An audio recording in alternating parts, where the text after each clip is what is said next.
interests me is that it's all located on this tomb. And the claim of who is this patriarch? Is he the father of Judaism or the father of Islam?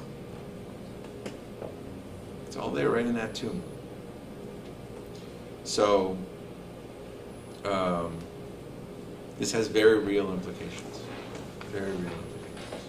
Professor? Yeah. To see if I understand you, you're saying that there should be a way for these three religions to pretty much agree, or at least agree to disagree on how these founding stories are interpreted. Well, what I'm saying is that there's been a lot of interfaith dialogues where these things are spoken about in very beautiful terms. I haven't seen too many that have tried to work it out at a very deep level and talked about what embedded in the stories might be problematic. It's very difficult to do so for a number of reasons. First of all, there's the political overlay of the war for the land between the Palestinians and the Jews that overlays all of this. That's number one. Because basically, the tomb of the patriarch, Abraham, has always been conquered by one group or the other. It was with the spectacular success of Islam in the life of Muhammad in terms of the Arabian Peninsula, and then immediately afterwards, there was the conquest of these lands by Islam, by Islamic armies, that then set in motion a very, very long period where Islam was the dominant force. But there were centuries before that where it was Christianity, because the Jews lost sovereignty over the land in 70 of the Common Era. And it was the Roman Empire. The Roman Empire eventually becomes Christian in 300 or so.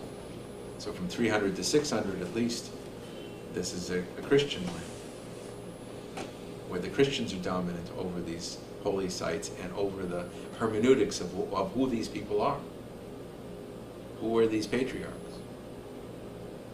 And so, is Abraham has a prefiguring role in the life, in the birth and death of Jesus, or is he the father of Islam, or a restorer of the one true religion of Islam, or is he the father of the Jewish people? So, until 70, it's the Jews that have this land, and then it's various empires, and then eventually it's Christian, and then it's Muslim, and then there's the Crusades, the bloody reinsertion of the Christian element, and then eventually pushed back. So there's never been a time when Jews, Christians, and Muslims have jointly and equally, and this is where the issue of equality versus tolerance, right? The tolerance notion, we should have said that earlier, that the concept of tolerance usually implies I'm a majority and I tolerate this minority, even if I don't like them. Coexistence and tolerance is usually along the lines of equality.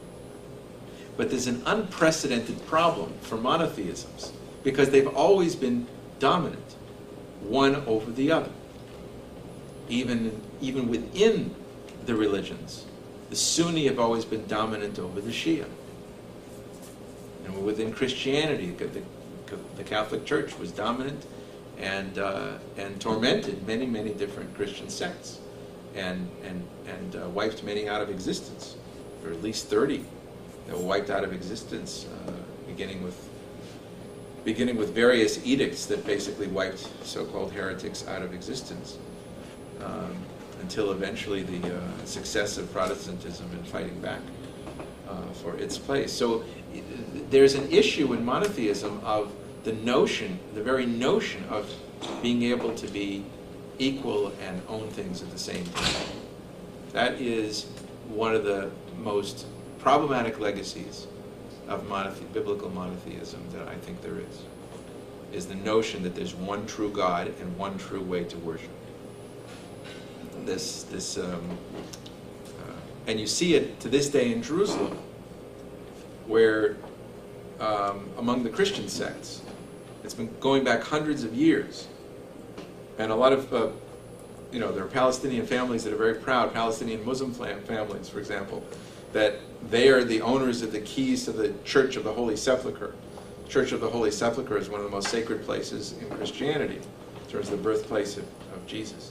And it's a Muslim family that holds the keys to the place, because that was the only way they could resolve the conflicts between the Christian sects who fought over that space and bitterly claim it. And it is a place, Berlin Wall, I mean, there's a Berlin Wall dividing the Church of the Holy Sepulchre between Christian sects. And so there's, and many people have done interfaith dialogue. Okay.